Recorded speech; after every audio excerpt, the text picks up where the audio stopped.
సరే సర్లే రేపు గ్యారెంటీ చూడు, రేపు ఫైనల్ చేద్దాం. ఏంది చిన్న కూడా ఫైనల్ గ్యారెంటీ అంటుండవు? అన్ని మీకు సొప్పు చేయాలా అట్ట?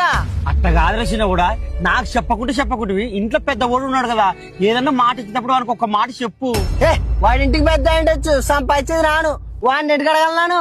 చిన్న కూడా నువ్వు మీ అన్న కంటే ఎక్కువ సంపాదిస్తున్నావు కరెక్టే, గాని నువ్వు సంపాదిస్తున్నావు అన్న గౌరవంతో మీ అన్నకు మర్యాద ఎక్కిపోవడం తప్పురా. నువ్వు ఈ రోజు ఈ స్థాయిలో ఉండడానికి కారణం వాడే కదరా. వాడి ఇంటికి అవుతాడు, నాకు కష్టపడి చదివాను కాబట్టి నీ స్థాయికి వచ్చానే.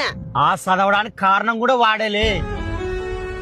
మీరు చిన్నగా ఉన్నప్పుడు మీ ఇద్దరిని చదివించేంత సోమత నా దగ్గర లేదు, కానీ వాడు మా తమ్ముడు చదివితే నాన్న చదివితేమని వాళ్ళ చదువుని త్యాగం చేసి కష్టపడి పని చేసి మరి నిన్ను చదివించా.